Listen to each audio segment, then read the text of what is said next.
boleh menang bla bla bla. Loh ini kan U23 dan terbukti menang. Lawan Yordania, Yordania itu finalis Piala Asia. Kita tidak pernah menang lawan pemain Timur Tengah. Lah sekali lagi ini kan U23.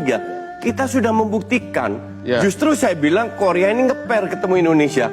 Ternyata Indonesia yang selama ini diremehkan, dipegang Sintayong, dan kita bisa perform. Dan permainan kita bagus. 4 gol itu nggak jatuh dari langit. Sorry, bahkan kita cetak 5 gol, sayang 1 di gawang sendiri. Tapi semua berdasarkan permainan yang luar biasa. Dan saya yakin Korea ini tidak boleh meremehkan kita. Kalau mereka melakukan itu, kita injek-injek itu Korea. Begitu ya? Towel, gimana? Anda yakin Indonesia ada kans untuk menang lawan Korea Selatan agar kita masuk ke Piala Olimpiade tahun ini? Kans itu tadi tergantung satu. Kalau bisa main seperti Yordania, peluang itu menjadi ada. Kalau bisa main seperti lawan Yordania. Waktu itu apa ciri khas waktu main sama Yordania apa? Karena secara tim mainnya oke. Terutama dalam proses transisi. Transisinya bagus. Jadi defense sama menyerangnya bagus. Terus kalau mau spesifik, Witan yang menurut saya selama ini macet. Waktu lawan Yordania tiba-tiba menemukan kualitas dirinya yang hebat lagi. Itu kalau kita bicara individu. Tapi Korea kan juga kita harus respect dalam konteks sepak bola itu harus respect, bukan tim sembarangan. Dia kalau dalam konteks Piala Olimpiade dia udah pernah perunggu ya 2012. Udah pernah masuk Olimpiade. Perunggu juara ketiga ya. Tapi kan sekarang saya mau kan pemainnya beda semua. Iya, artinya itu tetap harus diperhitungkan. Contoh sekarang dia belum pernah kebobolan. Kalau kita bicara yang sekarang. Sekarang belum pernah kebobolan? Belum, dia lawan Uni Emirat Arab menang 1-0. Jumat pagi akan kebobolan. Lawan Cina 2-0, lawan Jepang 1-0. Artinya ini bukan lawan yang mudah. Dalam konteks sepak bola itu nggak bisa sekedar omon-omon gitu loh. Tapi satu lagi. Di sidang MK pun nggak boleh omon-omon. Buktinya kalah yang omon-omon. Jadi satu lagi, Bang. Tadi kan Bang Arya cerita Nathan Chuaon dipinjam 1 minggu, balik lagi ke klub bisa di ini lagi. Satu hal itu upaya yang patut diapresiasi, upaya serius dari ketua umum lah. Saya PSSI ketua umum lah spesifiknya. Pak Erik. Tapi kalau kita mau bicara tentang sepak bola, itu kan maksudnya dalam sisi lain secara analisis, bagaimana PSSI, bagaimana Pak Erick Thohir itu memanjakan Sinteyong. Dimanjakan? Ya dalam tanda kutip saya menggunakan istilah sangat dimanjakan. Uang atau apa nih? Ya perlakuan, fasilitas, support, dukungan. Kalau memang dia hebat kenapa enggak? Bukan soal hebat, yang justru harus menunjukkan hebat tuh pelatihnya dulu. Tapi kalau kita bandingkan dengan pelatih-pelatih tim nasional sebelumnya, itu belum pernah ada yang dapat fasilitas sehebat Sinteyong. Naturalisasi misalnya, kan nggak ada yang sebanyak ini. Menurut Anda memang pelatihnya hebat, Sinteyong ini hebat atau tidak? Lah makanya harusnya diuji gitu. Kan udah diuji, udah berapa tahun di sini? Contohnya begini, kan saya bilang tadi, memanggil kembali Nathan Chuaon apresiasi lah itu upaya. Tapi harusnya kita challenge ketika tanpa Nathan Chuaon apa yang akan dilakukan oleh Sinteyong? Ya jangan ambil resiko dong, udah keburu kalah. Lu kan bilang itu enggak, ini menjawab pertanyaan utama tadi Bang Hotman. Ini peran pelatih Sinteyong atau apa? Jadi sebetulnya ini kesempatan karena kalau dari segi target kan udah tercapai, Bang. Perempat final. Nathan Tulus besok ini kan sebuah upaya yang dilakukan. Kalau seandainya apresiasi upayanya tidak berhasil, seandainya Nathan kita sedang menguji kualitas Sinteyong. Kita mau lihat gitu.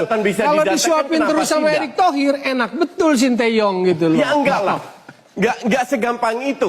Emang lu kira dengan 11 Messi bisa jadi juara? Makanya dia dituntut. Dia bisa nggak maksimalkan pemain yang dibawa? Kan sudah. Kan ada Arkan Fikri, ada Justin Hubner. Bisa nggak dia memformulasikan? Sebetulnya kalau kita mau bicara secara sepak bola, kita mau lihat itu. Jadi tetap Anda merasa Pak Erik terlalu besar bayaran kepada Sinteyong gitu? Bayaran? Bayaran memang paling besar juga sih, Bang.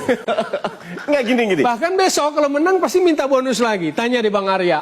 Oh begitu? Oh pasti. Gini. Pelatih itu bisa memberikan sebuah prestasi jika dia diberikan amunisi untuk perang. Sekarang yang datang dari 13 hanya 4. Satunya cabut. Ya pasti ada upaya-upaya untuk mendatangkan. Seandainya Nathan tidak bisa datang, saya yakin bisa. seperti yang saya bilang, paling mungkin digeser ke depan, Komang yang menggantikan. Nah, kalau soal memperbaiki pemain, gue nggak setuju juga, karena semua pemain punya kualitas. Pelatih itu bukan tukang sulap. Ini yang selalu ada perbedaan pendapat atau thinking ya, bahwa pelatih itu tukang sulap bisa membuat semua pemain jadi hebat. Ujung-ujungnya kan pemain yang berbuat. Gue ini mantan pelatih. Siapa? Peran Sinteyong nggak? Target tuh tercapai kan? Pasti. Oke. Tapi kan ada yang Makanya berhasil, kalau ada kita yang mau tidak. secara sepak bola mau mendalami, tes case besok. Cuma ini kan luar biasa. Tes case Pak keburu kalah. Iya. Nggak bisa buat tes case. Kita mau menguji pelatihnya kan mau jawab. Bang Hotman mau jawab. Apa benar nggak peduli apa pelatihnya, yang penting menang kan? Iya. Cuman lu nggak bisa bilang test case. Dan gue yakin kalau nggak ada Nathan, tugas pelatih tim nasional apa, Bang? Meraih prestasi. Oke, Pak Haji Santoso. Meningkatkan kualitas juga. Pak Haji Santoso, halo.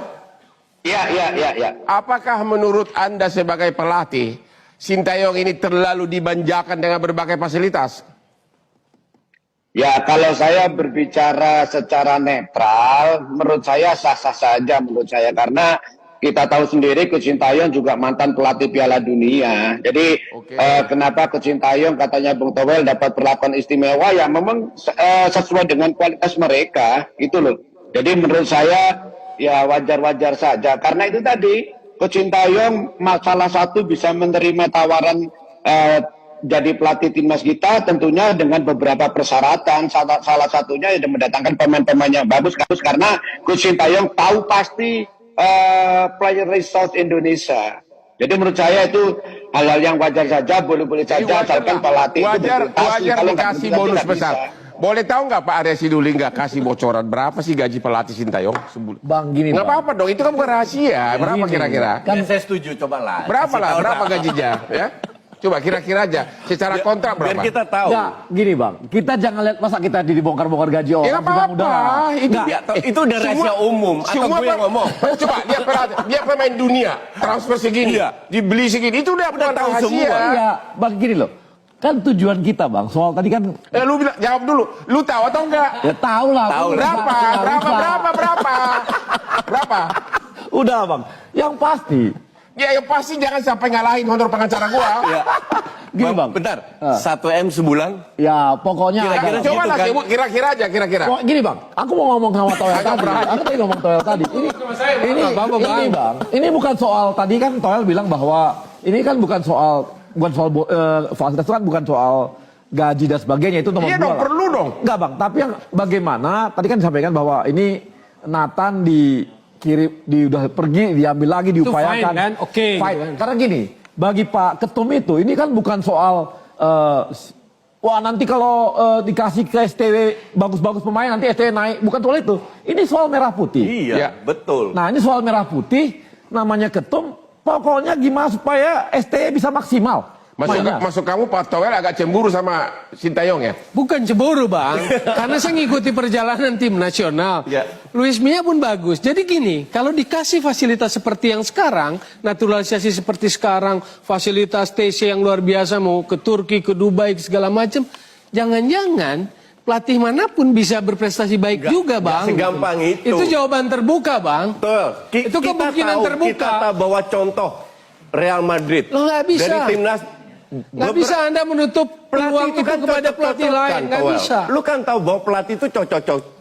Dan Oke, kita kebetulan lagi istirahat cocok dulu, sekarang. tapi sampai satu pun nggak ada yang ngasih bocoran berapa gaji Sinteyong, nggak ada yang berani. Secara kualitas dia memberikan sebuah kontribusi. Ya. Tapi kan nggak boleh ketika kita mengapresiasi yang satu merendahkan yang lokal misalnya. Ya. Lalu muncullah istilah lokal pride. Nah ini yang membuat udara tidak sehat.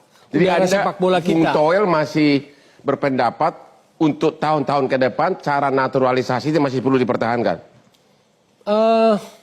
Tergantung. Apa tergantung? Karena ini kan sebuah policy yang nggak selalu terjadi di setiap periode kepengurusan. Ya. Karena ini butuh support politik kan. Ya, tapi dari kesiapan putra Indonesia sudah sampai berapa lama lagi kita pakai cara naturalisasi ini? Sulit bicara soal waktu. gitu. Sulit bicara soal waktu. Makanya yang pasti kan tim nasional itu adalah soal kualitas terbaik di sana. Ya. Dari manapun asalnya gitu loh. Ya. Maka